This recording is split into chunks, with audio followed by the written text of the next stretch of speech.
everybody, it's Stacie Duffy here, your Denver Metro real estate resource, and we are filming on amateur hour because I'm out shopping for me, so I didn't bring all my gear. But guys, this one is too good. I had to show y'all.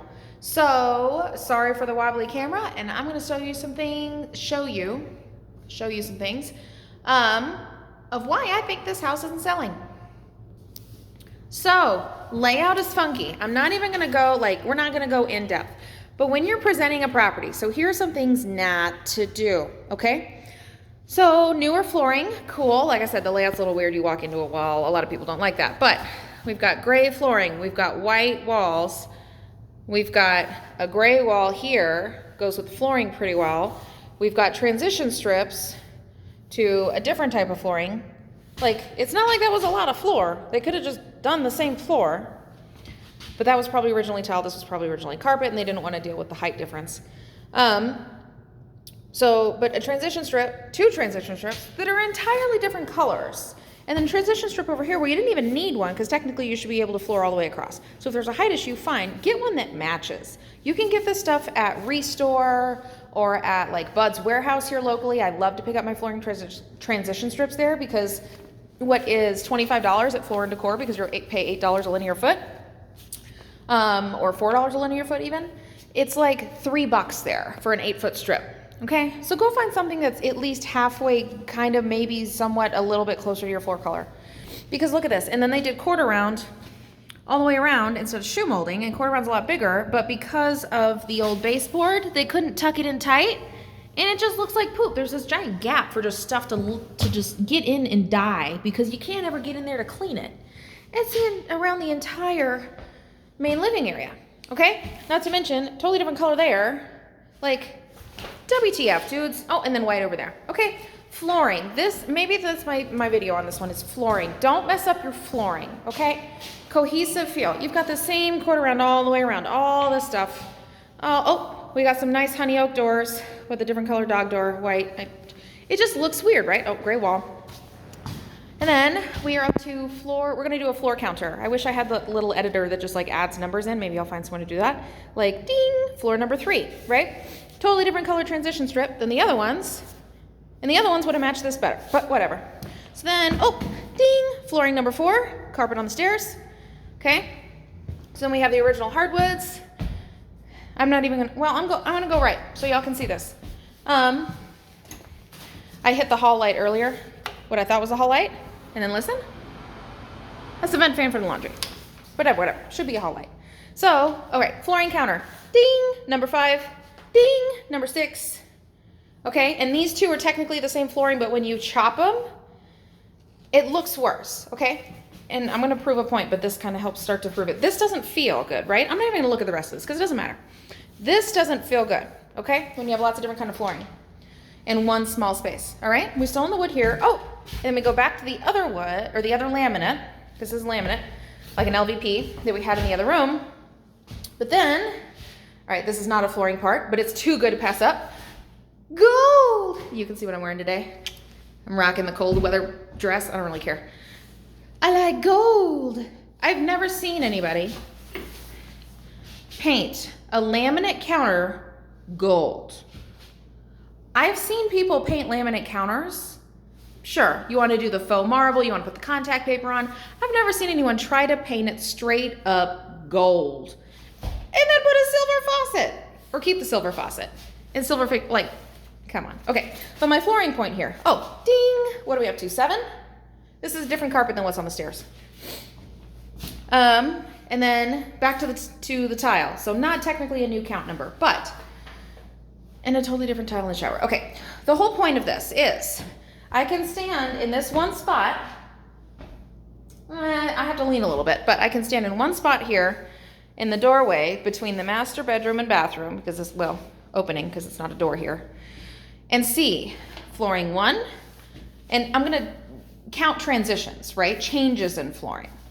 1, 2, 3, 4, other bathroom, 5, laundry, 6, other bedroom, 7. I can stand in one spot. Turn this. I can stand in one spot in this house and just lean my body a little bit and see 7 different flooring transitions. And that doesn't count all the ones that we saw when we walked in that LVP. So, because I got to move to, here, let's do this. I got to move to here for that. So here, I can, that's where I was before, is right there in that little entryway between the bathroom and the bedroom. And I come out here in the hallway and I can see flooring 1, flooring 2, flooring 3, flooring 4, 5, 6, 7. Okay? Changes in flooring make a house feel choppy. And I cannot find good lighting in here because it's all terrible. Whatever, I don't really care, that's not the point of this video. They make a house feel choppy. And honestly, they make a house feel cheap.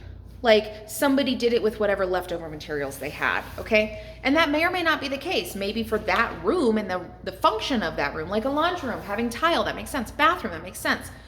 People not wanting carpet in the bedrooms, cool. But that's why, like, having a cohesive floor, like they have the same LVP floor all the way through the house, but also look at the tones. You've got in this laminate in the bedroom, you've got the very yellow, almost like a zebra wood, like high variation and high variegation, high contrast floor, right? Warm colors, yellows, browns, almost not quite oranges, but golden.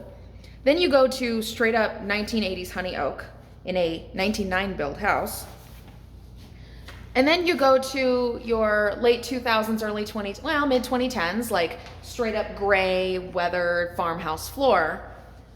And then you got some old carpet, and you got some other carpet in the bedroom, and then you got this like super large gray slate, but then you have the 1980s in a 1999 house, like 4-inch almond color tile.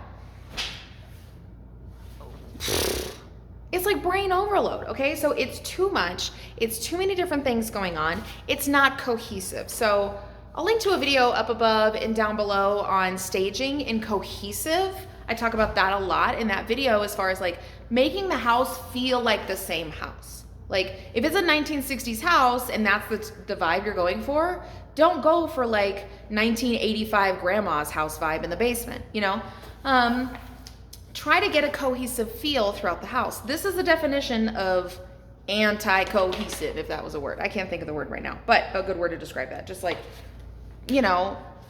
flooring vomit. Like everywhere you look, it's different.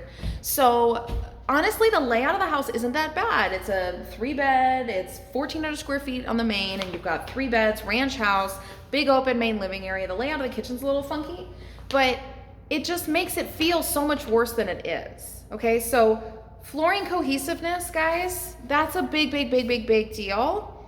So when you're considering changing flooring, think about that. Stand in one place in your house and can you see a whole bunch of different stuff? And then don't do cheap stuff like not matching the transition strips. Don't spend $30 at Floor & Decor when you buy it to buy the matching transition strips unless it's not worth your time to go somewhere else. Go to some housing supply donation place. Habitat Restore is my go-to for a lot of this kind of stuff, and Bud's Warehouse here in Denver has a lot of great stuff too for that because people donate leftover house finish materials. And so the floor transition strips are not usually dead matches for LVP and things like that and carpet and everything when you're going to a solid flooring or tile. It's color tone, it's rough finish, it's close because it's not an area of the floor you're looking at all the time.